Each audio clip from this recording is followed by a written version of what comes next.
দুই তিন এক দুই তিন এক দুই তিন মূলত আমরা শতায়ু সংঘের সদস্য।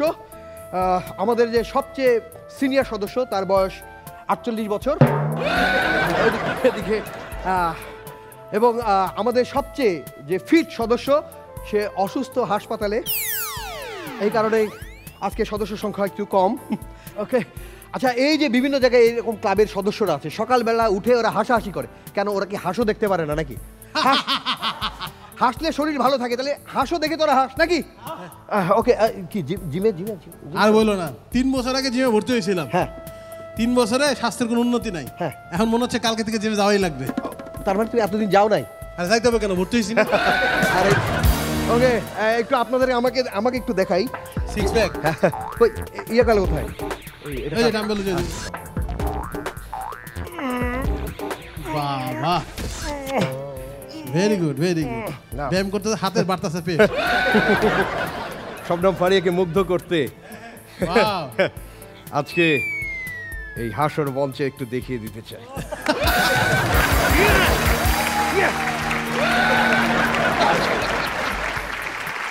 আরে শুধু কি আমরা ব্যায়াম করবো নাকি? না না না ভাই ভাই ভাই না। হ্যাঁ, কি এটা ফেকও হইতে পারে, আমি টেস্ট করে দেখি ঠিক আছে কিনা। হ্যাঁ ঠিক আছে, অরিজিনাল দেখো, টেস্ট করে দেখো ঠিক আছে কিনা। ওকে, অরিজিনাল অরিজিনাল। আমরা কি শুধু ব্যায়াম করবো না, খাওয়া দাওয়া করবো না নাকি? আমরা খাবার সাথে করে নিয়ে আসি। গুড গুড গুড, নাও খাওয়া দাওয়া করো, খাওয়া দাওয়া করো। ওকে, এবার তোমাদেরকে আমি বিভিন্ন আসন সম্পর্কে একটু জ্ঞান দেবো। সকালবেলা আসন শেখা দরকার। এখানে থিয়েটারের একজন আছে, তুষার ভাই। আসন কতগুলো আসন আছে মোটামুটি? আসন বেশ কিছু আছে, তাও মোটামুটি একটা সর্বোচ্চ বলেন। 10-15টা তো হয়নি, আসন হচ্ছে 300 + 50, 350টা আসন। এবং আপনাদেরকে এবার বিভিন্ন আসন আমি দেখাবো। তার মধ্যে শুরুতে হচ্ছে এটা হলো পদ্মা আসন। এভাবে পদ্মা সেতুর উপর বসে থাকবেন, এটা হলো পদ্মা আসন। এবং এটাতে সুখে থাকার জন্য অনেক উপকরণ রয়েছে, আপনাকে জাস্ট করতে হবে এরকম এরকম। সংসারে সুখে থাকার এই একমাত্র উপায়। এবার আপনাদের দেখাবো সবাসন। এটা হলো সবাসন। ভেরি গুড ভেরি গুড, হচ্ছে হচ্ছে। ওকে, এবার আপনাদের দেখাবো শীর্ষাসন। শীর্ষাসন, এটা হলো, এটা ভুলাসন ভুলাসন। Wow wow. আচ্ছা, এবার ভুজঙ্গাসন। আরেকটা আসন দেখাবো, এই পা কাঁধের উপর। আমি হেল্প করবো? সরি। আচ্ছা, তোমার পাই হইতে হবে, আমার পাই হবে না? বিয়ের পর থেকে নিজের পা নিজের কাঁধে নিতে পারে, কারণ এখন সংসারের বোঝা আমার কাঁধে। আরে ভাই কি বলে, বিভিন্ন আসন আমাদের শেষ। ব্যায়াম হয়েছে। পিতার আসনে বসে আছে আমাদের প্রিয় নায়ক আমিন খান, এবং আরেকজন আমাদের প্রিয় অভিনেত্রী শবনম ফারিয়া, এবং আমাদের প্রিয় মানুষ, আমাদের প্রিয় অভিনেতা রয়েছেন তুষার খান। আর এখানে যারা আছে সবাই রুটি খান, খেতে খেতে সবাই মঞ্চে এক করে।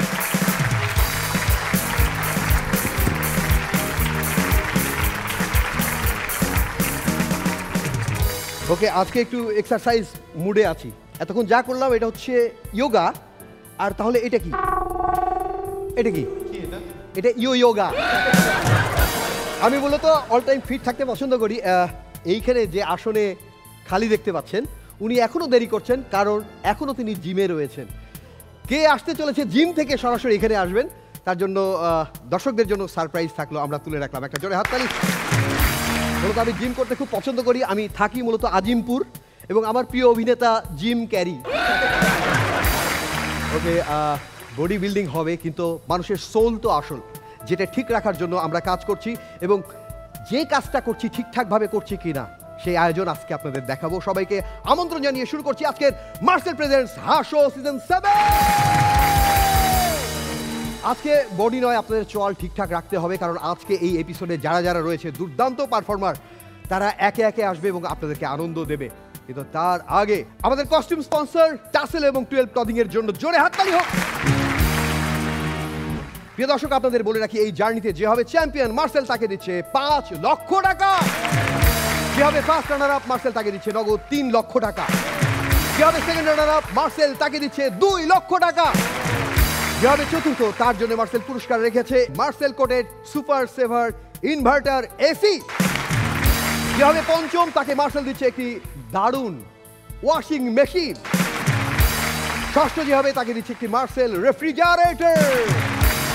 আর কথা বাড়াবো না, আজকে আমাদের প্রথম পারফর্মারকে ডেকে নিয়ে আসবো, কিন্তু তার আগে বিচারকদের একটি দুটি কথা আমরা শুনি নেই, একটু শুনতে চাই। এই যে শুরুতে যে ফিট রাখার জন্য এত কিছু করলাম, আমিন ভাই আপনি তো ফিট মানুষ, আপনি কি করেন? জিম করেন, ইয়োগা করেন, না কি করেন? না, ইয়োগা অনেক কঠিন কাজ। তাহলে? আমি সত্যি কথা, আমি প্রতিদিন সময় যখনই পাই, পার্টিকুলার ধরা বাঁধা নেই, আমি 30 মিনিট হাঁটি। এটা রেগুলার আমি হাঁটি 30 মিনিট, এটাই আমি মনে করি আমার জন্য এনাফ ফর মি। মানে ঘরের মধ্যে নাকি বাইরে? ঘরে বাইরে মিলিয়ে একটা না। ওকে, দৌড়ের উপর যিনি থাকেন, শবনম ফারিয়া। আমার তো ডায়াবেটিস আছে এবং আমার আরেকটা রোগ আছে, সেটার নাম হচ্ছে PCOS, polycystic ovarian syndrome. So এই দুটো রোগেরই আসলে তেমন তো ওভাবে ট্রিটমেন্ট নাই। এটার বেসিক ট্রিটমেন্টই হচ্ছে ওয়ার্কআউট করতে হবে বা হাঁটতে হবে, কিছু একটা করতে হবে। সো আমি করি, কিন্তু আমি না করেও লাভ হয় না। মানে আমি যাই খাই, আমার মনে হয় আমি পানি খেলেও আমি ওয়েট গেইন করি, মানে গায়ে লেগে যায়। সো আমি ওয়ার্কআউট করি, এটা বললে হয়তো কারো বিশ্বাসও হবে না, কিন্তু আসলে করতে হয় আর কি। আচ্ছা, ওয়ার্কআউট মানে আমি আগে জানতাম যে কাজ ফাঁকি দিয়ে আউটে চলে যাওয়া। আমি আগেই বুঝেছিলাম যে আপনার ডায়াবেটিস আছে, কারণ আপনি যেমন মিষ্টি না, ডায়াবেটিস না হয়ে পারে না। ওকে, তুষার ভাই আপনি তো জিম টিম করেন? না, জিম টিম না, হাঁটাহাঁটি না, কিন্তু আমি অল্প কিছু ধরনের শুরু করেছি, ওটাকে বলে প্ল্যাঙ্ক। ওকে, ওটা আমি শুরু করছি হচ্ছে প্রথম দিন আমি করতে 3-4 সেকেন্ড পরে আর পারি নাই, এখন আমি 40 সেকেন্ডসে আসছি। বাহ বাহ বাহ, একটা হাততালি। ওকে, আপনাদের শারীরিক ফিটনেস আমরা দেখেছি, কিন্তু মনের যত্ন নেবার জন্য আমাদের যে আয়োজন, এটা আপনাদের উপকার দিয়েছে কিনা? শিওর? পয়সা উসুল মানে আর পেমেন্ট তার লাগছে না? তাহলে ওকে, একটা হাততালি। এবার আমাদের প্রথম পারফর্মারকে ডাকতে চলেছি, সে আসছে চট্টগ্রাম থেকে, আমাদের প্রিয় একজন হাসি মুখের পারফর্মার, আসছে সুস্মিত দে।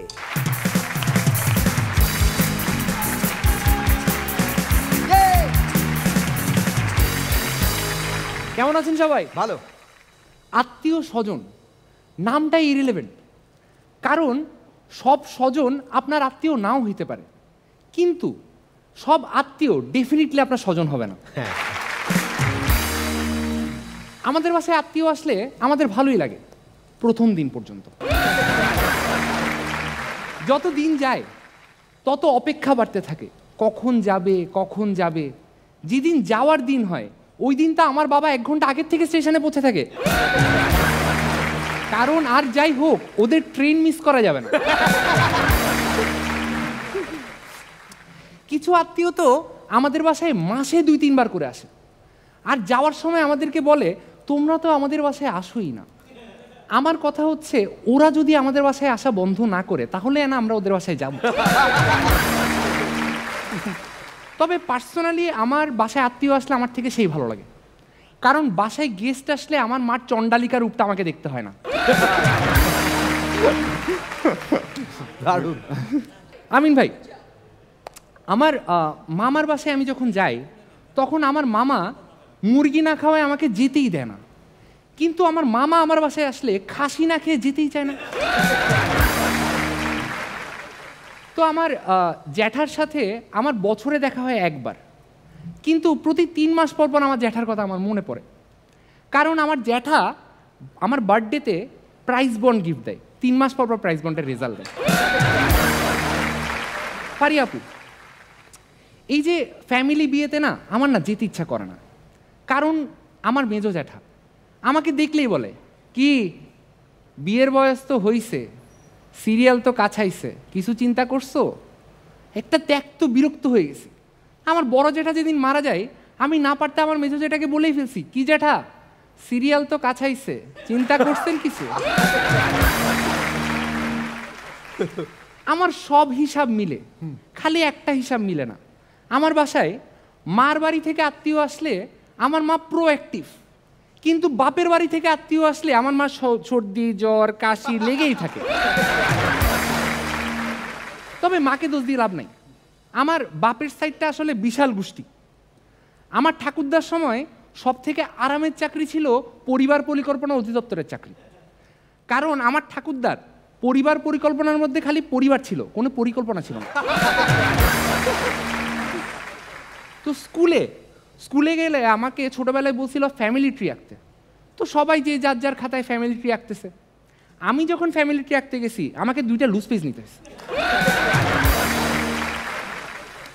আসলে আমিন ভাই, এখন মানে যুগ অনেক আগাইছে, এখন বিনোদনের জন্য অনেক কিছু আছে। ফেসবুক আছে, ইনস্টাগ্রাম আছে, টিভি আছে, ইন্টারনেট আছে। আমার ঠাকুরদার বিনোদনের জন্য ছিল আমার ঠাকুমা। আমার ঠাকুরদার ঠাকুমা মিলে 5 ভাই 2 বোনের একটা টিম দাঁড় করায় ফেলছে। ওই টিমের সব থেকে ছোট প্লেয়ার হচ্ছে আমার বাবা। পারি আপু, তো এই 5 ভাই 2 বোনের এই পুরা ফ্যামিলিতে থেকে আমার বাপ আমাকে বলে, ছোটবেলায় না আমাদের অনেক স্ট্রাগল করতে হয়েছে। আমার কথা হচ্ছে এই স্ট্রাগলের জন্য দোষিতা আমার ঠাকুরদা। খোদ বিল গেটস বাচ্চা নেওয়ার সময় 7 বার চিন্তা করে 3টা বাচ্চা নিছে, আর আমার ঠাকুরদা 7টা বাচ্চা নেওয়ার সময় 3 বার দূরে থাকে, একবারও চিন্তা করে না। তুষার ভাই, আমার ফ্যামিলিটা না আজব। আমার জ্যাঠাতো ভাইয়ের ছেলে আমার থেকে 6 বছরের বড়। আমি যখন জন্মাইছি আমার জ্যাঠাতো ভাইয়ের ছেলেকে বলছে তোর কাকা জন্মাইছে। নর্মালি কি হয়, কাকা তার ভাতিজাকে আদর করে, কোলে নিয়ে খেলে। আমাকে আমার ভাতিজার কোলে খেলতে হয়েছে। তো আমার গোষ্ঠী অনেক বড়। এই বড় গোষ্ঠীতে না ফ্যামিলি অনুষ্ঠানে সবাইকে আমি পাই না। কারো এই কাজ থাকে, কারো ওই কাজ থাকে, কেউ এটা নিয়ে ব্যস্ত, কেউ ওটা নিয়ে ব্যস্ত। কিন্তু আমার ঠাকুরদা যেদিন খুব অসুস্থ ছিল, অর্থাৎ শেষ নিঃশ্বাস ত্যাগ করবে অবস্থা, এমন সময় থেকে গোষ্ঠীর সবাই চলে আসছে। ওই দিন আমি বুঝতে পারছি, when there is a will, there is a way.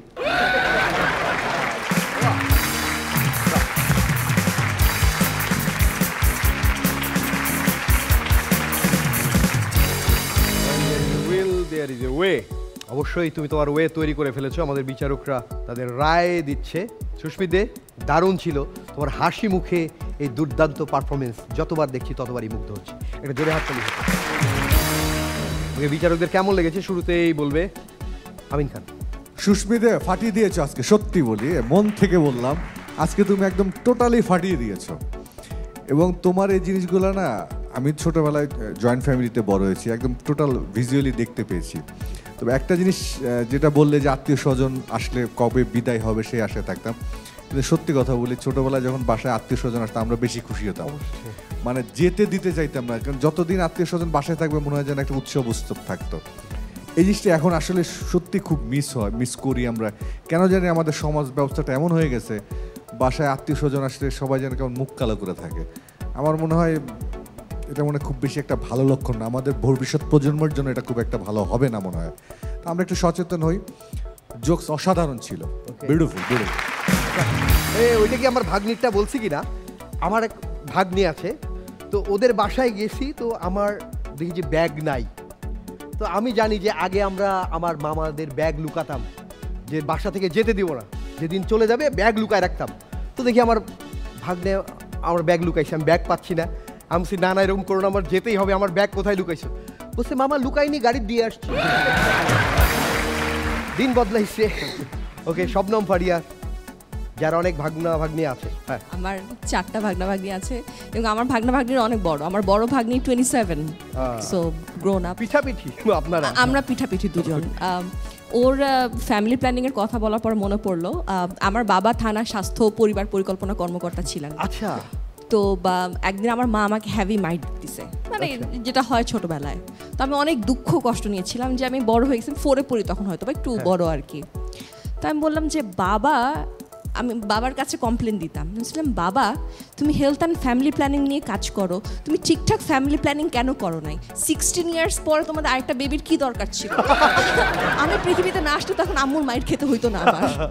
So ওইরকম আর কি। খুব ভালো ছিল সুস্মিত যে হাসি দিয়ে মানে বলে না, ও যা বলে আমার ভালো লাগে শুনতে, ওই হাসিটার জন্য। Best of luck. Okay, okay, Tushar খানের কেমন লেগেছে? অনেক ভালো। সুস্মিতের ওই যেটা বলছিল হাসিটা, মানে একটা ভালো লাগার একটা জায়গাও তৈরি করে দিয়েছে। আর পারফরমেন্সগুলো, আজকের পারফরমেন্স মানে এত ভালো ছিল যে তোমার মনে হয় যে খুব তাড়াতাড়ি শেষ হয়ে গেছে। যাদেরই যখন পারফরমেন্স ভালো হয় তখন ওটাই মনে হয় যে পারফরমেন্সটা খুব তাড়াতাড়ি শেষ হয়ে গেলো, কিন্তু তোমার সময়ের মধ্যেই তো তুমি করেছো। হ্যাঁ, আর এটা যখন প্রচার হবে তখন থেকে মামা মুরগি দিবে না, খাসি দিবে। অনেক ভালো ছিল। তো সুস্মিত দে অসাধারণ, তুমি যতবার আসো মানে মামা আসছে যে ফিল হয় সেই আনন্দই হয়। অনেক ধন্যবাদ। প্লিজ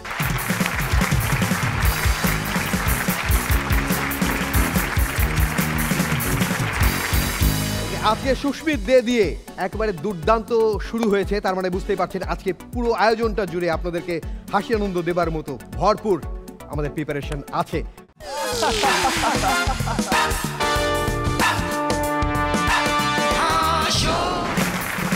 সকাল থেকে রাত্রি করি হাসি, মার্সেল প্রেজেন্ট হাসো, তোমায় ভালোবাসি।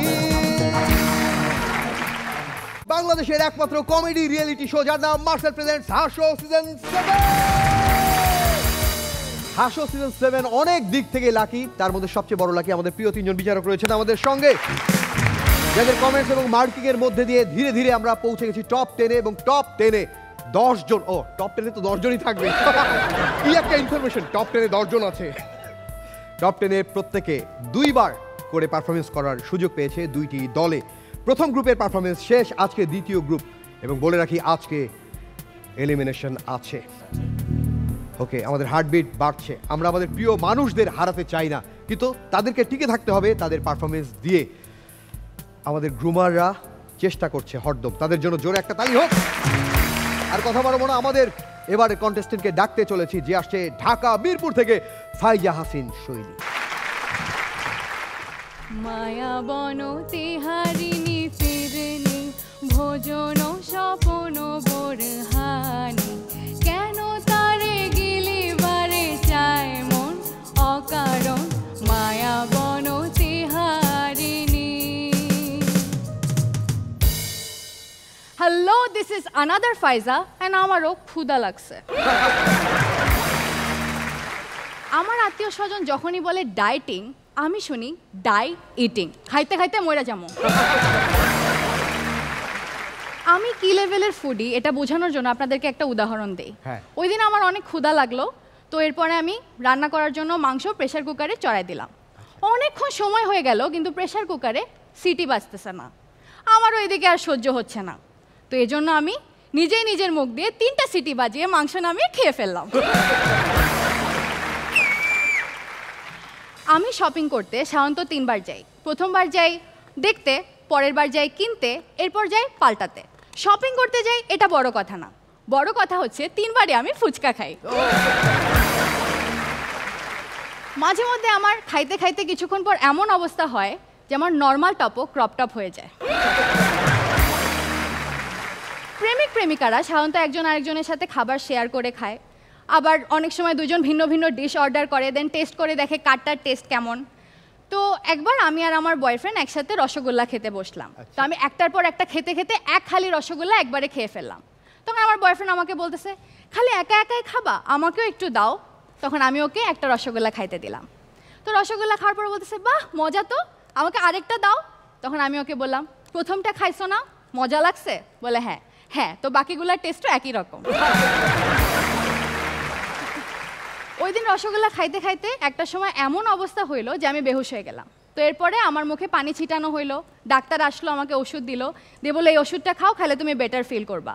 তাই আমি বললাম, পেটে যদি ওষুধ খাওয়ার মতো জায়গায় থাকতো তাহলে আমি আরেকটা রসগোল্লাই খাইতাম। ওই দিন কলকাতায় গেছি ফুড রিভিউ করতে। তো একজন দাদা এসে আমাকে বলতেছে, ও দিদি খেয়ে এসেছেন নাকি গিয়ে খাবেন? তখন আমি ওনাকে বললাম, খেয়ে এসেছি, খেতে খেতে এসেছি, আর গিয়েও খাবো। তো সাধারণত শুক্রবারে কোনো রেস্টুরেন্টে গেলে খাবার টেবিল ফাঁকা পাওয়া যায় না। তো একদিন আমি একটা রেস্টুরেন্টে গেলাম, যাওয়ার পরে দেখি ভীষণ ভিড়, আর চারিদিকে খালি কাপল আর কাপল। তো রেস্টুরেন্টের মাঝখানে দাঁড়িয়ে আমি কানে ফোন নিয়ে চিৎকার করে বললাম, কি রে, তোর গার্লফ্রেন্ডকে দেখলাম একটা ছেলের সাথে এখানে ডেটিং মারতে আসছে। সঙ্গে সঙ্গে রেস্টুরেন্ট ফাঁকা। মানুষজন এখন রেস্টুরেন্ট বিজনেস শিখে গেছে, তো এখন তারা রেস্টুরেন্টের উল্টাপাল্টা নাম দেয় যাতে কাস্টমারকে তারা অ্যাট্রাক্ট করতে পারে। তো ওই দিন মিরপুর 10-এ একটা স্ট্রিট ফুড শপে গেলাম, যাওয়ার পরে দেখলাম ওদের মেনুটায় ক্রিসপি চিকেনের নাম দিছে কুরকুরি বেগম, শর্মার নাম দিছে শর্মি খালা, আর নাগা শর্মার নাম দিছে শর্মি খালার অন্তর্জালা।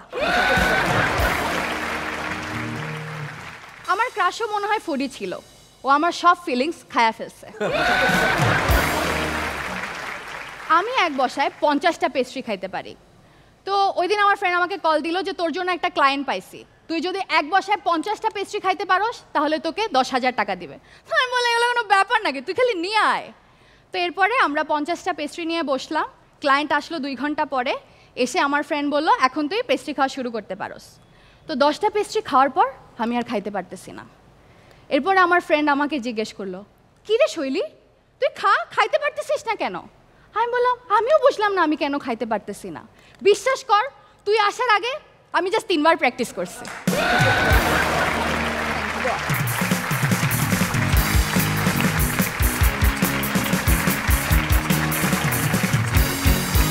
ওকে, আমরা জোকস করার সময় আমরা টপিক কোথা থেকে খুঁজে পাই?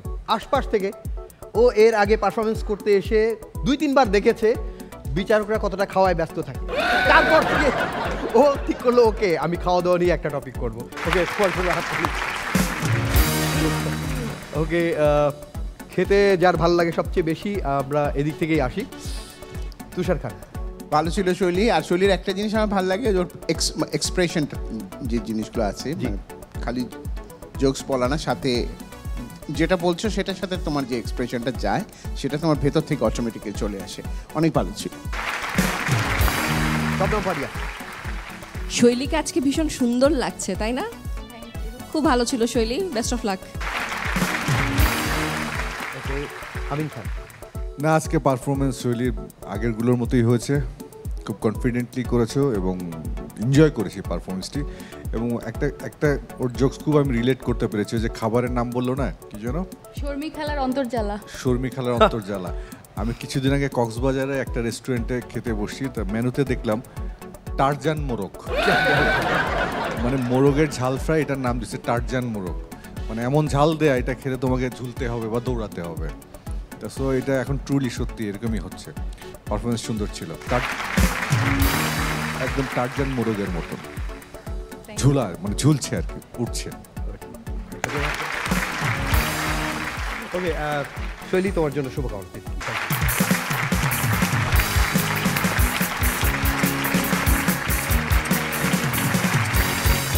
ওকে, আমরা খাওয়া দাওয়ার মুডে চলে গিয়েছিলাম। জিম করলে খাওয়া দাওয়া তো লাগবে নাকি? ওকে, এবার যে আসবে দুর্দান্ত, যার নাম বললেই চট্টগ্রাম, আর চট্টগ্রাম শুনলেই ইউরোপ, ইউরোপ ঘুরে সে এসছে এই মঞ্চ কাঁপাতে। চট্টগ্রাম মিরসরাই থেকে আসছে Mohammad Riazuddin.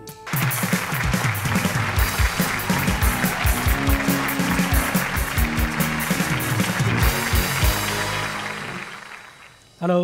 High high high high ভাই। হ্যালো। আপনার কাছে যদি পর্যাপ্ত পরিমাণ টাকা থাকে, আপনি দুবাই সিঙ্গাপুর ঘুরে আসতে পারবেন, কোনো সমস্যা নেই। আপনার কাছে যদি টাকা থাকে, আপনি টাকা দিলে স্বর্ণ পাবেন, টাকা দিলে ডায়মন্ড পাবেন। এমনকি আপনি যদি ঠিকঠাক জায়গায় মতো টাকা দিতে পারেন, আপনি বাঘের দুধও পাবেন, বাঘের দুধ পাবেন। কিন্তু আপনি যত বড় কোটিপতি হন, আপনার কাছে যত টাকাই থাকুক, আপনি যদি ব্যাচেলর হন, ঢাকা শহরে আপনি বাসা ভাড়া পাবেন না। কারণ আমি বাসা খুঁজতে খুঁজতে ত্যক্ত বিরক্ত। বা একটা বাড়ি লাগে জিজ্ঞেস করলাম, আঙ্কেল কী সমস্যা, ব্যাচেলরদেরকে বাড়ি ভাড়া দেন না কেন? ব্যাচেলররা বাসায় মেয়ে নিয়ে আসে, এখানে আকাম কুকাম করার আশঙ্কা আছে। বাসা ভাড়া নেওয়ার সময় কি মিষ্টি মিষ্টি কথা, সুইট, শান্ত মনোরম পরিবেশ, নিরিবিলি, কোনো সমস্যা নাই। আমি বাসা ভাড়া নিছি, রুমে গিয়ে দেখি তেলাপোকা আর ইঁদুর কাপল ডান্স করতেছে। তো আমি বাসা, এডুকেশন, এটা কি বলছে, তুমি 10,000 টাকা বাসা ভাড়া দিবা, তুমি কি এই টাকা দিয়ে নুরা ফাতিয়ে ডান্স দেখতে চাও? ঢাকা শহরের বাড়িওয়ালাদের মুখে কোনো হাসি আপনি দেখবেন না। মানে কী হয়েছে, চেহারার মধ্যে দেখলে মানে ঠাড়া পড়ছে, এরা হাসে না, এরা হাসবে না। আমি কোনো বাড়িওয়ালার মুখে হাসি দেখিনি। আমি হাসি দেখছি ভাড়াটিয়ার মুখে মাস শেষে, যখন ভাড়ার টাকা থাকে না। আঙ্কেল, এ মাসের ভাড়াটা একটু পরে নিয়েন। আর বাড়িওয়ালাদের মুখে একটা কমন কথা আছে, ভালো না লাগলে বাসা ছেড়ে দেন। এটা আছে, বলবে ভাড়া দিতে পারতেছেন না, বাসা ছেড়ে দেন। আমি বলছি আমার বাসায় গ্যাস নেই। বলছে ভাড়া না লাগলে বাসা ছেড়ে দেন। সব কথা বাসা ছেড়ে দেন। একদিন আসছে আঙ্কেল এসে বলতেছে, রিয়াজ কী অবস্থা, কেমন আছো? আমি বলছি ভালো না। বলছে ভালো না লাগলে বাসা ছেড়ে দাও। ঢাকা শহরে বাড়িওয়ালারা সিসিটিভি ক্যামেরা লাগায় কেন? নিরাপত্তার জন্য? নিরাপত্তার জন্য না, এরা সিসিটিভি লাগায় শুধুমাত্র ব্যাচেলরদেরকে নজরদারিতে রাখার জন্য। ব্যাচেলররা কারে নিয়ে আসতেছে, সিঁড়িতে কীভাবে হাঁটতেছে, কোথাও থুতু ফেলতেছে কিনা, কীভাবে কী করতেছে, সব নজর রাখার জন্য সিসিটিভি ক্যামেরা লাগায়। আমার বাড়িওয়ালা সিসিটিভির উপরও ভরসা নেই, ও সিসিটিভিকে নজরদারি করার জন্য আরও সিসিটিভি লাগায়। সিসিটিভির উপরে সিসিটিভি, তাও সে সন্তুষ্ট না। তাও একটা চেয়ার নিবে প্লাস্টিকের, নিয়ে গেটের সামনে সারাক্ষণ বসে থাকবে।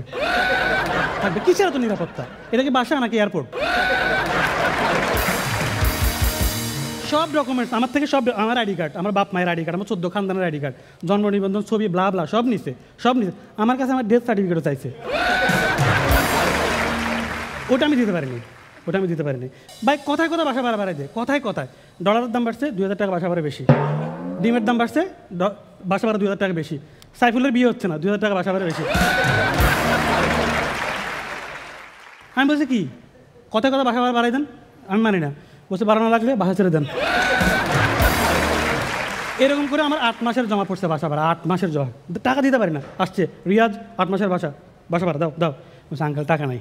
বলছে তুমি অন্ততপক্ষে 6 মাসের দাও। আমি বলছি টাকা নাই তো। বলছে আমি 15 দিন পরে আসতেছি, তুমি অন্ততপক্ষে 6 মাসের বাসা ভাড়া দাও। 15 দিন পরে আসছে, বলছে 6 মাসের ভাড়া দাও, টাকা নেই। বলছে আমি 15 দিন পরে আবার আসতেছি, অন্ততপক্ষে 4 মাসের ভাড়াটা দাও, আমার তো টাকা লাগে, 4 মাসের ভাড়া দাও। আমি বলছি আচ্ছা ঠিক আছে আসেন। 15 দিন পরে আবার আসছে, বলছে 4 মাসের ভাড়া দাও, বলছে টাকা নেই। বলছে আর কোনো কথা বলতে পারবো না, লাস্ট 3 মাসের ভাড়া কালকের মধ্যে দিবা, দিয়ে বাসা ছাড়বা। চিল্লেন না আঙ্কেল, চিল্লাইতেছেন কেন? আপনি আমার কাছে কয় মাসের ভাড়া পাইতেন? বলছে 8 মাসের। এখন কয় মাস পান?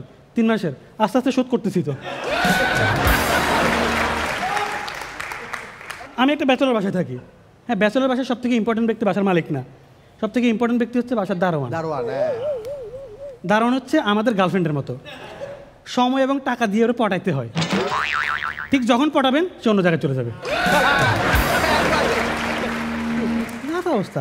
আমার বাড়িওয়ালা একদিন আমার সাথে দুঃখের কথা শেয়ার করতেছে, আমি দুঃখীর সাথে দুঃখ শেয়ার করতেছে। বলতেছে রিয়াজ দেখো ভাড়াটিয়াতে জ্বালামালাগুলো নিতে পারি না, আমার ভালো লাগে না। যখন তখন ছাদে চলে যায়, পানি নাই, গ্যাস নাই, এটা নাই সেটা নাই, ফ্লোর নষ্ট করে ফেলে, দেয়ালে ফুটা করে ফেলে, আমার আর ভালো লাগতেছে না। বলছে আঙ্কেল আপনার এত কষ্ট আর আমার সহ্য হইতেছে না, আপনি একটা কাজ করেন, বাসাটা আমার নামে লেখা দেন, আর আপনার যদি তাও ভালো না লাগে তাহলে বাসা ছেড়ে চলে যান। যাই হোক, আমি যে ফ্ল্যাটে থাকি তার পাশের ফ্ল্যাটে একটা কাপল থাকে, ফ্যামিলি, হাজব্যান্ড ওয়াইফ। তো আমি প্রতি রাতে ওনাদের রুম থেকে মারামারি শব্দ পাই। কে কারে মারে আমি জানি না, কিন্তু আমি শব্দ আমি পাই। বাড়িওয়ালাকে গিয়ে বলছি খালি ব্যাচেলরদের নিয়ে পড়ে থাকেন, এই যে এরা মারামারি করতেছে এটা দেখতেছেন না, এটা কিছু না। বলতেছে এটা মারামারি না, এটা ভালোবাসা।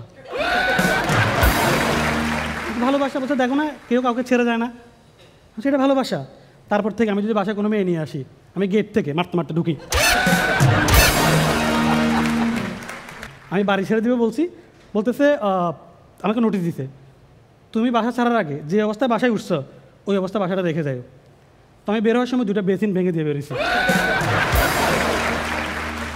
তবে বাসা ছাড়ার কয়েকদিন আগে আমি বাসায় একটা মেয়ে নিয়ে ঢুকছি। আমার সামনে বাড়িওয়ালা পড়ছেও, কিচ্ছু বলে নাই। বাড়িওয়ালা অবাক হয়ে গেছে, স্তব্ধ হয়ে গেছে, ইমোশনাল হয়ে কান্না শুরু করছে, কারণ মেয়েটা বাড়িওয়ালারই ছিল। আমি বাড়িওয়ালার সামনে ওই মেয়েকে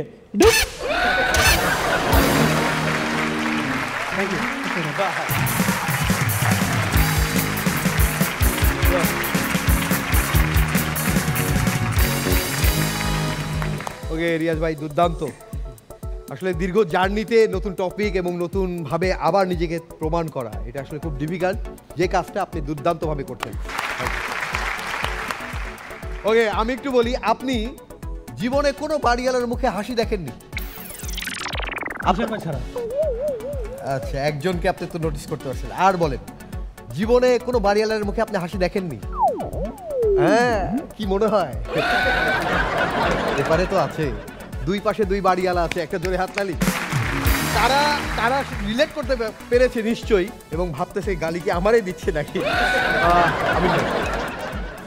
Riaz too good man, really fantastic, এবং তোমার পারফরমেন্সের আমি স্যালুট জানাই। যে আজকে আমি কোনোভাবে না কোনোভাবে শুনতে পেরেছি যে এরকম স্ট্যান্ড আপ কমেডি যারা করে তাদের একটা কন্টেন্ট রেডি করতে অনেকেরই 3 থেকে 4 মাস সময় লেগে যায়, এবং এটাকে একদম ফাইন টিউন করে এনে স্টেজে ডেলিভারি করতে 4 থেকে 5 মাসের নিচে সম্ভব না, এত কোয়ালিটি সম্পন্ন। সেখানে তোমরা 2 থেকে 3 দিনের মধ্যে নতুন কন্টেন্ট রেডি করে স্টেজে পারফর্ম করতেছো। Boss, great job, great job, beautiful. একটা ফায়ার তো তোমার জন্য হয়ই। আরেকজন বাড়িওয়ালা বলবে তুষার খান। অনেক ভালো ছিল, সেই আগের রিয়াজটা আবার ব্যাক করছে, অনেক ভালো ছিল। রিয়াজ, তোমার বয়স কত? সত্যি করে বলো, মানে সিরিয়াসলি কোশ্চেন। এটা আমরা এখন total serious question, serious question. Total biodata লাগবে। হ্যাঁ, আমার তো কোনো সমস্যা নেই। না না না, তুমি বলো, একটু বলো। আচ্ছা, আমার হচ্ছে 31 অ্যারাউন্ড। 31 মানে তোমার জন্ম 93-তে। হ্যাঁ। তোমার বাবা মা কবে বিয়ে করছে? এটা ওনারা বলতে পারবে না, তুমি জানো না? আচ্ছা, আমি ভুলে গেছি। আমার ভাইয়ের বয়স হচ্ছে 34।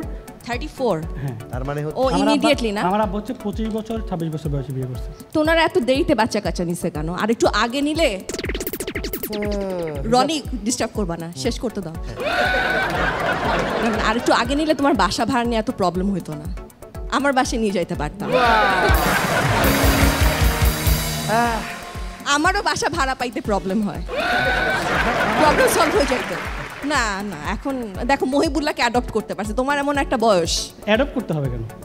অন্যটা তো ছোট, তুমি আমার চেয়ে। আমরা দুজন মিলে মহিবুল্লাহকে অ্যাডপ্ট করব।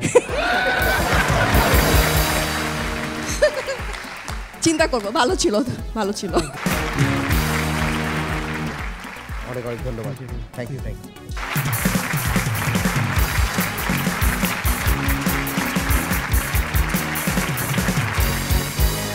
প্রিয় দর্শক, আপনারা যারা বলেন যে ঠিকঠাক হচ্ছে না বা আরো ভালো করতে হবে, আমি আপনাদেরকে একটু বলতে চাই যে আমরাও একটা শো থেকে এসেছি, সেখানে আমরা দীর্ঘ জার্নিতে অনেক দিন সময় পেয়েছি। মানে একটা শুটিং থেকে আরেকটা শুটিং অনেক দিন সময় আমরা সেখানে ভেবেছি, অনেক দিন গ্যাপ ছিল, তো আমরা সেভাবে রেডি করেছি। আর এটা 2-3 দিন পর পর 2টা করে এপিসোড রেডি করতে হয়, যার ফলে হয়তো একেবারে ঠিকঠাক হয় না অনেক সময়, কিন্তু আমাদের এই চেষ্টা, যেটার আমরা ত্রুটি আমরা কখনো রাখি।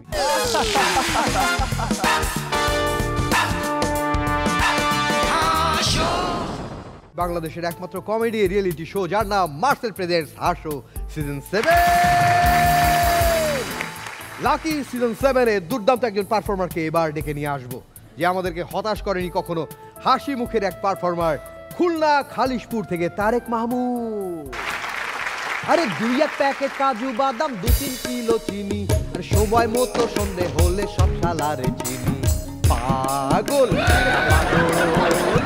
পাগল কেনা পাগল। আমি কমলাকান্ত চক্রবর্তী। বাংলার বরেণ্য লেখক বঙ্কিমবাবু আমাকে লইয়া একটি পুস্তক রচনা করিয়াছিল, নাম কমলাকান্তের দপ্তর। আমি সেই কমলাকান্ত।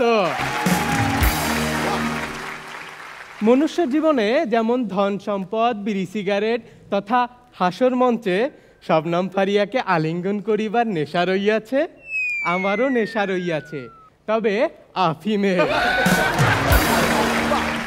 জাহাঙ্গীর বাবু, আপনার নিকট আজ একটু আফিম ভিক্ষা করিতে আসিয়াছি। না না, এমনি এমনি লইব না, আমার দপ্তর হইতে কিছু মূল্যবান বাক্য আপনাদিগকে উপহার করিয়া যাইব। মনুষ্য জীবনে প্রেম আসে, আমার জীবনে আফিম আসলেও কখনো প্রেম আসে নাই, চেষ্টা করি নাই এমনটা নহে। একবার ভাবিয়েছিলাম আফিমের নেশা ছাড়িয়া নারীর নেশায় আসক্ত হইব। একবার এক রমণীর সহিত প্রেম করিবার হেতু নিয়ে গেলাম উদ্যানে। রমণী আমার বক্ষে মাথা গুজিয়া বলিল, আমার এই পৃথিবীতে জন্মের হেতু একমাত্র তুমি, তুমি, তুমি। রমণীর কথা আমার ঠিক বোধগম্য হইল না। রমণীর মায়ের সহিত তো আমার কোনো কস্মিন কালেও কোনো সম্পর্ক নয়। মানুষ বড়ই অদ্ভুত।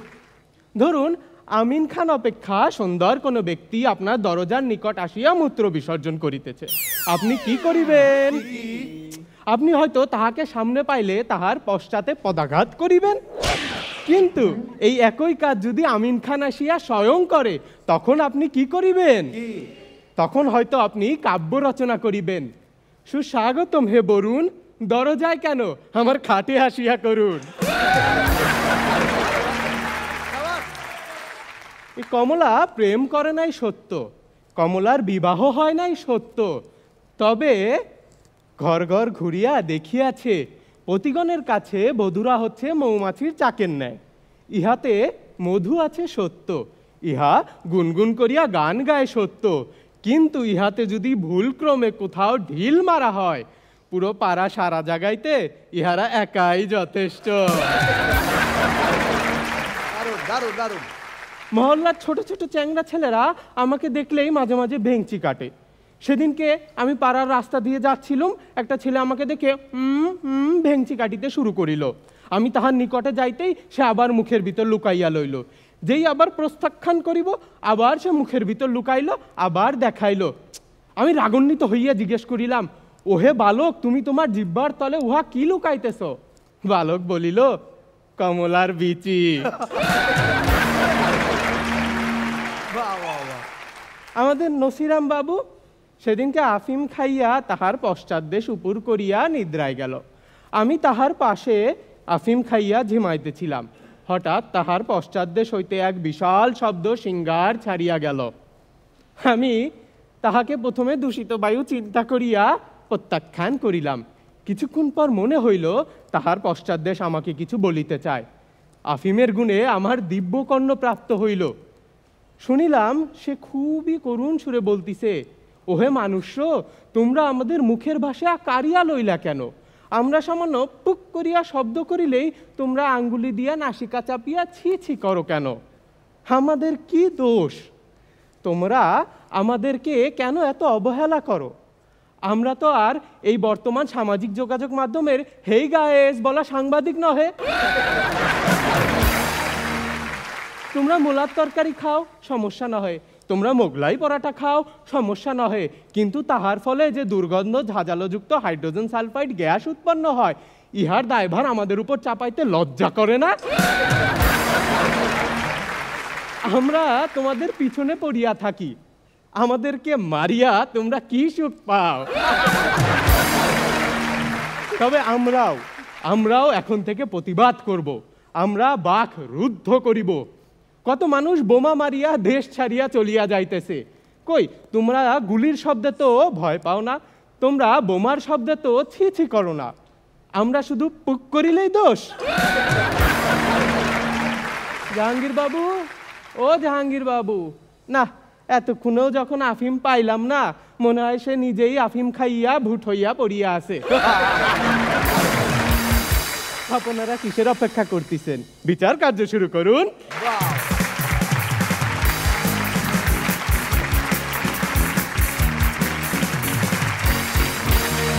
অসাধারণ।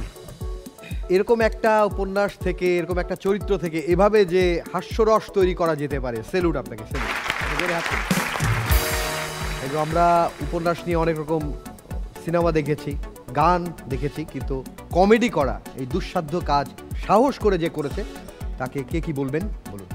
তারেককে আমি প্রথমেই কংগ্রাচুলেশন জানাই একটা কারণে, এরকম একটা দুঃসাধ্য স্ক্রিপ্ট কীভাবে সাহস করলো সে, যার 4টা লাইন কন্টিনিউ আমাকে লিখে দিলে আমি সারাদিনও বলতে পারবো না। আর তোমরা কিভাবে এত বড় একটা স্ক্রিপ্ট মুখস্থ করলে এবং সেটা পারফর্ম করলে, অসম্ভব সুন্দর হয়েছিল। এবং প্রত্যেকটা জিনিসের মধ্যে যে রস আছে, শুধু যে ভাড়ামি করলাম বা খুব হালকা জিনিস নিয়ে কমেডি করা যায়, কিন্তু সিরিয়াস জিনিসের মধ্যেও যে অনেক কিছু লুকিয়ে থাকে, অনেক যে রসের ভান্ডার থাকে, সেটা সত্যি তোমরা প্রমাণ করে দিলে। তার মানে কি, প্রত্যেকটা জিনিসের মধ্যে সৌন্দর্য আছে, প্রত্যেকটা জিনিসের মধ্যেই মজা আছে। আমাদের খোঁজার ধ্যান ধারণা বা খোঁজার চিন্তা নেই, তোমরা সেই জিনিসটা খুঁজে বের করেছো, ওই রসের জিনিসটা। থ্যাংক ইউ, অনেক সুন্দর ছিল। শবনম পারিয়া, তারে খুব ভালো ছিল, খুব ভালো ছিল। মানে ও তো এমনিতে ওর একটা টাইপ আছে, ও ওই টাইপেরই এতদিন পারফরমেন্স করে গেছে। আজকেরটা কমপ্লিটলি ডিফারেন্ট ছিল, কিন্তু সেই ডিফারেন্টটা যে এত কঠিন একটা জিনিস ছিল। যেমন আমি যখন ডায়লগ দিই, আমাকে ডিরেক্টররা প্রায় মাঝে মাঝে তো আমাদেরকে ফ্রি দেয় যে এই ডায়লগটা তুমি তোমার মতো করে দাও। তো আমি যখন ডায়লগ দিই, আমি প্রায় ইংরেজি শব্দ ব্যবহার করে ফেলি। তো ওখান থেকে অবজেকশন দেয় যে না না বাংলায় বলো বাংলায়। সো এরকম কঠিন বাংলায় এতক্ষণ ধরে পারফর্ম করা খুব কঠিন। It was wonderful. একটা তো হার্ট ওর জন্য দিতেই হবে। Thank you.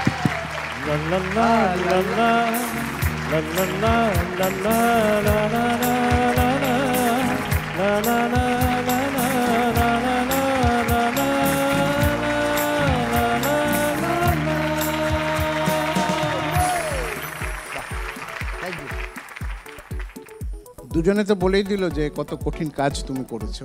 আসলে তোমার স্টেলো কেতা দুরস্ত, নিপাট, পরিচ্ছন্ন, স্বচ্ছ পরিবেশনা আমাকে আন্দোলিত এবং আনন্দিত করেছে। বাহ বাহ বাহ, দারুণ বলিয়া, খুবই ভালো ছিল। তুমিও কি আফিম খাইয়াছো?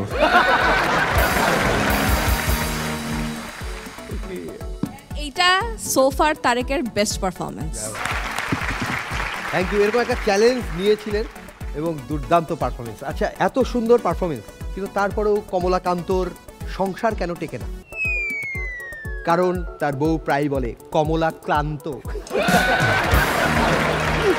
দারুণ বলিয়াছেন ভাইজান, অসংখ্য ধন্যবাদ। প্লিজ।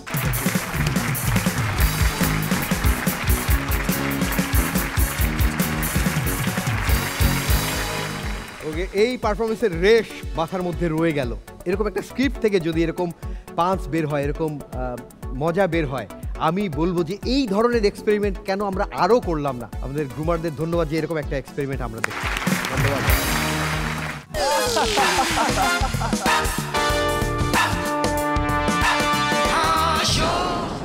দেখছেন বাংলাদেশের একমাত্র কমেডি রিয়েলিটি শো যার নাম মার্সেল প্রেজেন্টস হাসো সিজন 7। এই হাসো সিজন 7-এ যে হবে চ্যাম্পিয়ন মার্সেল তাকে দিচ্ছে নগদ 5 লক্ষ টাকা। ফার্স্ট রানার আপের জন্য মার্সেল রেখেছে 3 লাখ টাকা। যে হবে সেকেন্ড রানার আপ মার্সেল তাকে দিচ্ছে 2 লক্ষ টাকা। যে হবে ফোর্থ তাকে মার্সেল দিচ্ছে Marcel coated super saver inverter AC. যে হবে ফিফথ মার্সেল তাকে দিচ্ছে একটি ওয়াশিং মেশিন। সিক্সের জন্য মার্সেল রেখেছে একটি মার্সেল রেফ্রিজারেটর।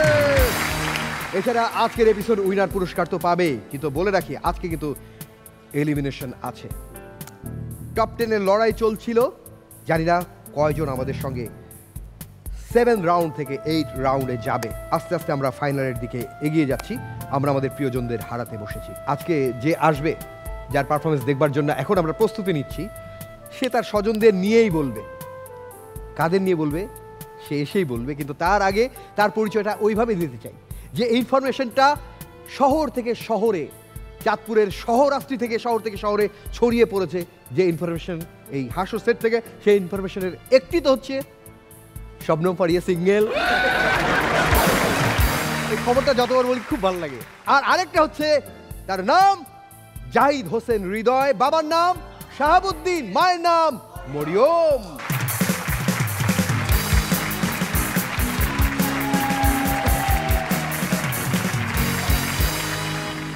আসসালামু আলাইকুম।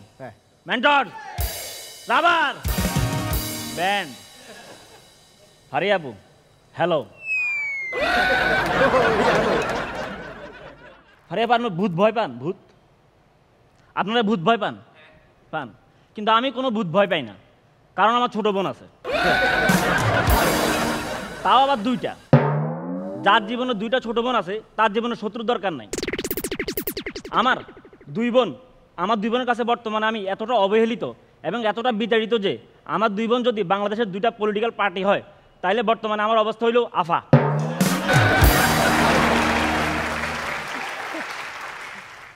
সবচেয়ে বড় বেঈমান হইল আমার মা। আমি কোনো দোষ করলে আমারে মারে, আমার বোনরা কোনো দোষ করলে তাও আমারে মারে। তখন আমার বোনরা পিছন থেকে হয়ে যায় জয়া আহসান, মারো।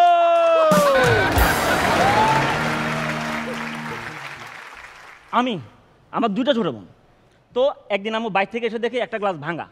তো আগে আমার আধা ঘন্টা ধরে মারছে, তারপর কে ভাঙছে? তা আমি গেলাম ও ভাঙছে, থাকো ছোট মানুষ। কোনো কিছু হইলেও ছোট মানুষ, কোনো কিছু হইলে একটা ছোট মানুষ। একদিন আমার ছোট বোন একটা দোষ করছে, তা আমি একটা শাসন করছি, মারছি। আমার মামারা মারছে, তোর মালটি কেন ছোট মানুষ? আরেকদিন সে আরেকটা দোষ করছে, তো আমি এবার কিছু করি নাই, এবারও আমার মারছে।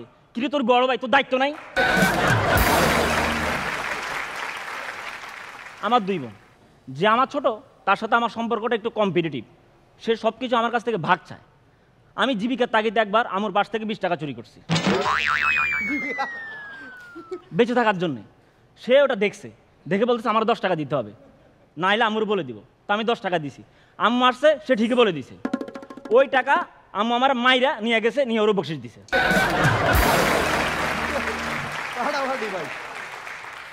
ওরও বলছি তোর বান্ধবী তামান্নার আমার খুব পছন্দ, তুই তামান্নার একটু আমার কথা বলিস। তো দেখেন, ছোটো বোন হইলেও আমার একটা প্রেস্টিজ আছে, আমি ওরা নিয়ে জ্বালাই নেই। আমি ডিরেক্ট তামান্নারে জিজ্ঞেস করছি, তোমার কি আমার বোন আমার সম্পর্কে কিছু বলছে? হ্যাঁ বলছে। কি বলছে? বলছে আপনার নাকি বিছনায় মুতেন।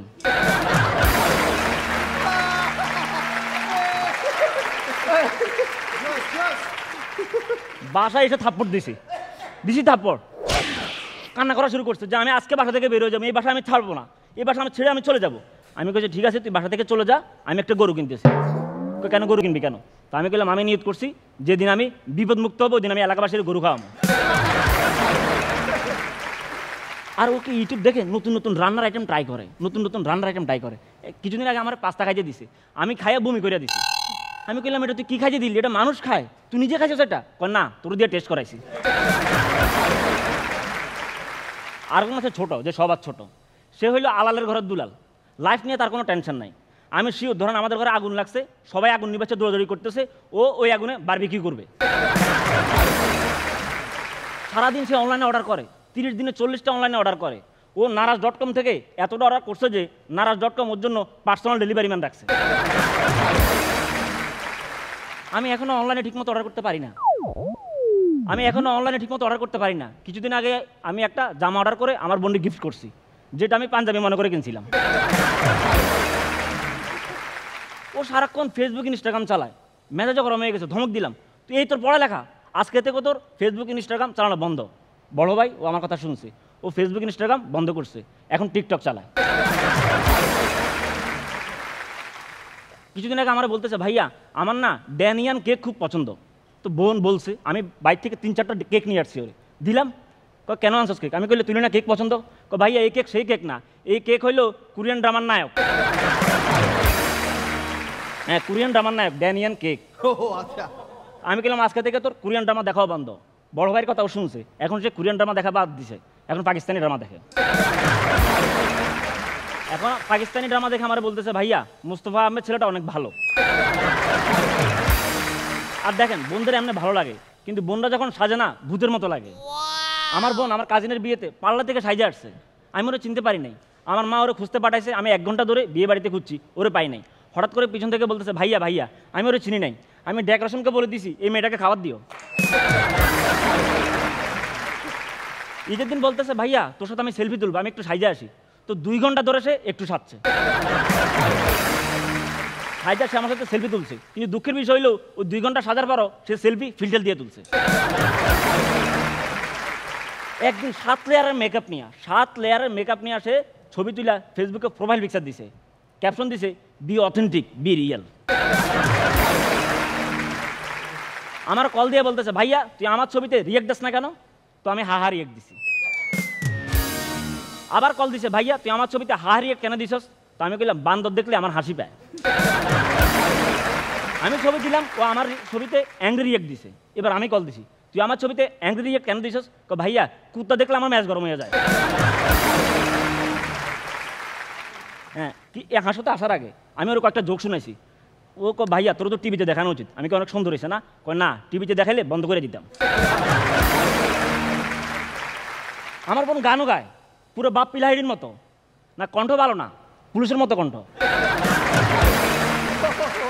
হ্যাঁ, ও যখন গান গায় আমি বাসা থেকে বের হয়ে যাই, যেন মানুষ জানে এই গানটা আমি গাইতেছি না। আমার বাসায় অনেকগুলো চুরি ফাঁকির বাসা ছিল।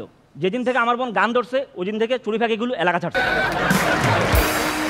ওর জন্য গানের টিচার রাখা হয়েছে, 2 মাস পর পর চেঞ্জ করা লাগতেছে। টিচার না, বাসা। এলাকাবাসী কমপ্লেন করে। বাবা। তো দেখেন, জীবন যদি বেঁচে থাকার জন্য মাঝে মাঝে একটু পলিটিক্স করতে হয়। 2 বোন যখন মিলে যখন আমি ধরে, আমি খুব অসহায়। তো একদিন কী করলাম, ওরা 2 বোনের সেম কালারের 2টা লিপস্টিক আছে, আমি একটা লুকাই ফেলছি। এখন যেটা আছে এটা নিয়ে দুজনে লেগে গেছে, এটা আমার। দুজনে ভীষণ ঝগড়া লাগা গেছে। ঝগড়া লাগা আশেপাশে মানে সাইডে বসে কান্না করতেছে। এটা একটা মজার একটা বিষয়। কান্না যখন করে না তখন আমার খুব ভালো লাগে। এই জায়গায় তাদের দুজনের একটা মিল, দুজনে কান্না করতে পারে অনেক। কান্না করা যদি কোনো খেলা হইতো, আমার 2 বোন বিশ্বকাপ জিততো। বড়জনের তো একটা না 4 ঘন্টা কান্না করার বিশ্ব রেকর্ড আছে। আর ওরা যখন কান্না করে না মনে হয় জেনারেটর স্টার্ট করছে।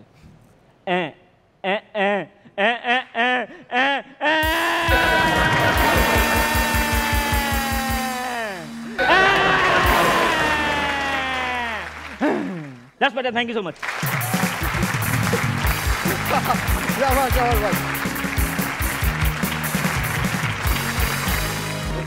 খুব সুন্দরভাবে 2 বোনের দুষ্টুমির বর্ণনা দিয়েছেন। এবার সেই বলবে যার 2 বোন রয়েছে এবং এই দুষ্টু বোনের মধ্যে একটা শবনম ফারিয়া। মানে আমার জাস্ট মনে হচ্ছিল আমার 2 বোন আমার বর্ণনা দিচ্ছে। আমি সেই আমার বাসায় হচ্ছে ওই অত্যাচারিত ব্যক্তিটা আমি, এবং আমার এরকম 5-6 ঘন্টা টানা কান্নার মানে এরকম রেকর্ড আছে। হ্যাঁ, জেনারেটর আছে। কারণ হচ্ছে ওই আমার বাবা তো অফিস থেকে আসতো 2টার সময়, আমাকে যদি দুপুর 11টার সময় বকা দেওয়া হইতো, সেই বকাটা আমি কানতে কানতে সেটা আমি 2টা পর্যন্ত নিতে পারতাম, কারণ বাবা এসে দেখতে হবে আমি কান্না করছি। তো খুব ভালো ছিল হৃদয়, খুব ভালো ছিল।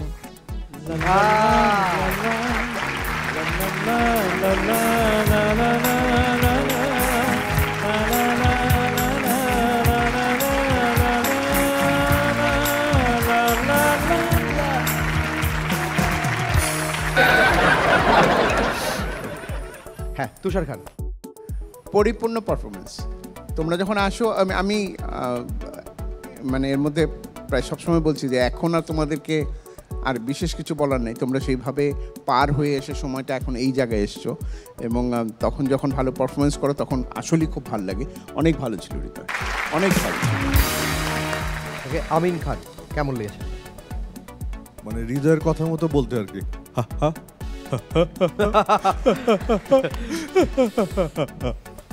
অনেক বেশি সুন্দর ছিল পারফরমেন্স, অনেক মজা পেয়েছি, খুব ভালো লাগছে।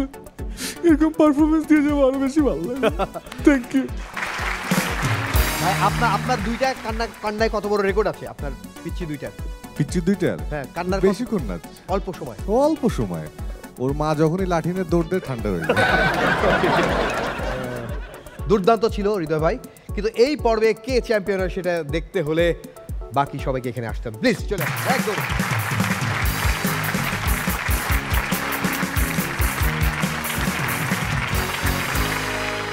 প্রিয় দর্শক, দুর্দান্ত একটি এপিসোড শেষ করলাম। এই এপিসোডে 5 জন 5 রকমের পারফরমেন্স দিয়েছে, প্রত্যেকটাই মনে রাখার মতো ভেরিয়েশন ছিল। সো কে এপিসোড উইনার হয়ে মার্সেলের আকর্ষণীয় পুরস্কার পাবে সেটাই দেখবার বিষয়। পুরস্কারকে ঘোষণা করবে শবনম ফারিয়া। আচ্ছা, এখন তো আসলে বলা যায় না যে আমরা অনেক মানে চিন্তা করে নিয়েছি, অ্যাকচুয়ালি তাই, কারণ সবাই এখন ভালো পারফর্মার, কারণ বেস্ট 10। তো এর মধ্যেও মানে একটু 19-20 হচ্ছে, কিন্তু এই ডিফারেন্সটা জাস্ট 0.5-এরই বা এরকমই, এবং এটা খুব স্ট্রাগল হচ্ছে কিন্তু। সো আজকের এপিসোডের উইনার কে কে কে কে কে কে আপনার কি মনে হয় কে? না, এই পর্বে তো পারবোই না, মানে এক একজন এক এক। শৈলীর মনে হয় কে? শৈলী কে মনে হচ্ছে দেখি? কমলাকান্ত। আচ্ছা, জাহিদের কে মনে হয়? হ্যাঁ, আমি তো দেখিনি বাকি রিয়াজের কে মনে হয়? আচ্ছা, তো এর মধ্যে বেস্ট জাহিদুল ইসলাম হৃদয়।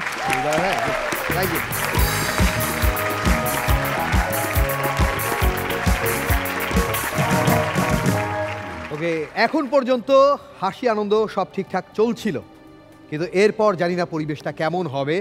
টপ 10 থেকে লিস্ট আরেকটু শর্ট হবে। পরবর্তী রাউন্ডে কারা আমাদের সঙ্গে যাচ্ছে সেটি দেখতে হলে আপনাদের অপেক্ষা করতে হবে। এই 5 জনকে আমি ব্যাকস্টেজ চলে যেতে বলবো, তারপর সবাই একে একে আসবে, তারপর ফলাফল প্রকাশ করব কারা আমাদের সঙ্গে পরবর্তী রাউন্ডে যাবে। প্লিজ এক দৌড়ে সবাই চলে যান।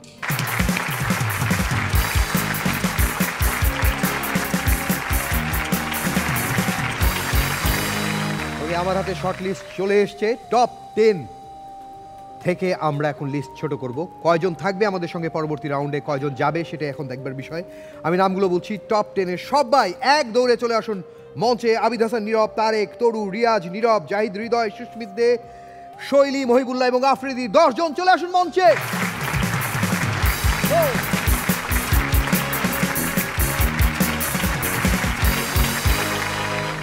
ওকে, আমার কাছে টপ 10-এর লিস্ট চলে এসছে। এখান থেকে শর্ট হবে কারণ আমাদের সঙ্গে পরবর্তী রাউন্ডে যাচ্ছে সেটাই দেখবার বিষয়। নামগুলো বলছি, কিন্তু তার আগে জানতে চাই সর্বোচ্চ পুরস্কার পেয়েছেন বিচারকদের কাছ থেকে কে কে? আপনি কয়টা? 7টা। 7 বার উইনার হয়েছেন। কয়বার পারফরমেন্স করেছেন? আজকে সহ সম্ভবত 11 বার। 11 থেকে 7 বার চ্যাম্পিয়ন হয়েছেন। 5 বার। 5 বার। আমি একবার দুইটা। একবার। 3 বার। 3 বার। ওকে, কয়বার চ্যাম্পিয়ন হয়েছে? 4 বার। 4 বার। ছোট্ট মহিবুল্লাহ 4 বার চ্যাম্পিয়ন হয়েছে। সো বয়স দেখে আন্ডার এস্টিমেট করার সুযোগ নেই। 2 বার। 2 বার। শৈলী 2 বার। হিরো 5 বার। 5 বার। ওকে, গুড। একবার। একবার। একবার। 5 বার। 5 বার। ওকে, জোরে হাততালি। প্রত্যেকে যার যোগ্যতা দিয়ে এসছে, বয়স এখানে কোনো বিষয় না, নারী হিসেবে সেটাও কোনো বিষয় না।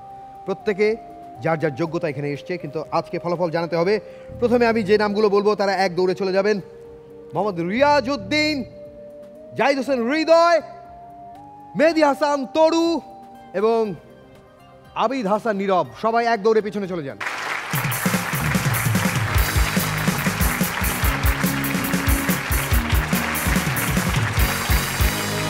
ওকে, এবার 3-3-এ 6 জন আছেন।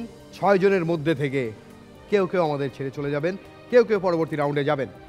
সুস্মিত দে এবং তারেক মাহমুদ, এই দুইজনই হাসি মুখের পারফর্মার, একই রকম, মানে যাই বলবে হাসি মুখে। আমি জানি আজকে যদি তারা চলেও যায় হাসি মুখেই বলবে বিদায়। সুস্মিত দে, কি মনে হয় থাকবেন? চেষ্টা করছি, বাট আমার হচ্ছে স্ট্যান্ড আপ কমেডির প্রতি ইন্সপিরেশন বলতে গেলে ওয়ান অফ দেম আপনি। হ্যাঁ, তাহলে টিকে থাকা উচিত। ফলাফল হচ্ছে তারেক মাহমুদ এবং সুস্মিত দে পরবর্তী রাউন্ডে যাচ্ছে।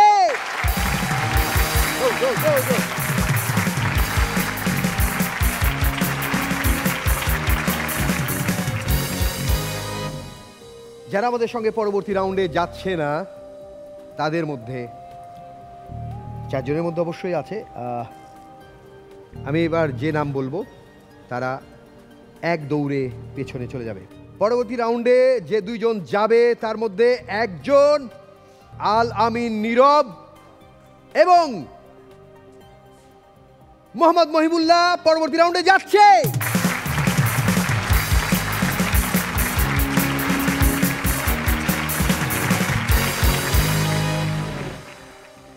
প্রিয় দর্শক, বলে রাখি যে প্রথমে সিদ্ধান্ত হয়েছিল যে এই রাউন্ডে 3 জন বাদ পড়বে, কারণ দ্রুতই আমরা খুব শীঘ্রই সেমিতে চলে যাব। সো 3 জন বাদ পড়ার কথা ছিল, কিন্তু বিচারকরা পারফরমেন্সে এতটাই মুগ্ধ যে কাকে রেখে কাকে বাদ দেয়, শেষ পর্যন্ত সিদ্ধান্তটা এমনই এসছে। শৈলী, কিছু কি বলবে? অডিশনের দিন মোস্তফা ভাইয়ের সাথে কথা হচ্ছিল, তো উনি আমাকে আস্ক করেছিলেন যে তোমার প্রাইজ মানির প্রতি কোনো আকর্ষণ নাই। তো আমি বললাম প্রাইজ মানি কে না চায়, অবশ্যই চায়, বাট আমার টার্গেট ছিল কিছু রিমার্কেবল পারফরমেন্স দিয়ে যাওয়া। আর আই থিঙ্ক ওটা মিনার সাথে হয়েছে, সবাই মিনার কথা বলে। সো আই থিঙ্ক এটা আমার জন্য একটা অ্যাচিভমেন্ট।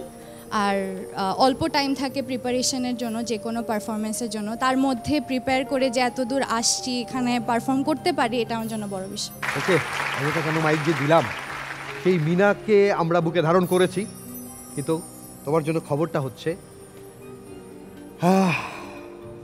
তোমাকে আবার তৈরি হতে হবে, তুমি আবার বেস্ট আউটপুট দেবার জন্য প্রস্তুতি নাও। তোমার জন্য শুভকামনা থাকলো, তুমি ভালো থেকো, তুমি পরের রাউন্ডের জন্য প্রস্তুতি নাও। টিকে গেছে শৈলী, কিন্তু আফ্রিদির জন্য দুর্ভাগ্য। শৈলী এক দৌড়ে পেছনে।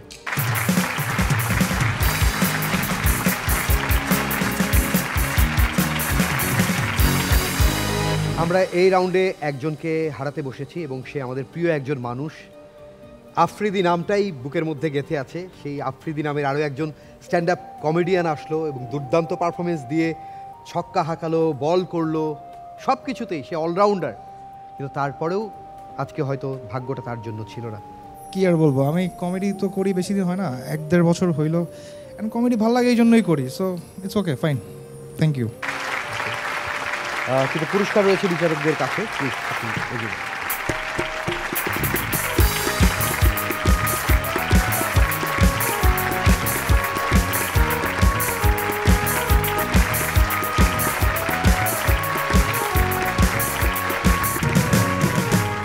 প্রিয় দর্শক, বুকে কষ্ট নিয়ে আজকের মতো বিদায় নিচ্ছি, কিন্তু হাজির হব আগামী পর্বে প্রত্যেক বৃহস্পতি এবং শুক্রবার রাত্রি 9:30 আপনাদেরকে আনন্দ দেবার জন্য আমাদের আয়োজনের কমতি থাকবে না। দেখতে থাকুন মার্সেল প্রেজেন্টস হার শো সিজন 7। আজকের মতো বিদায়।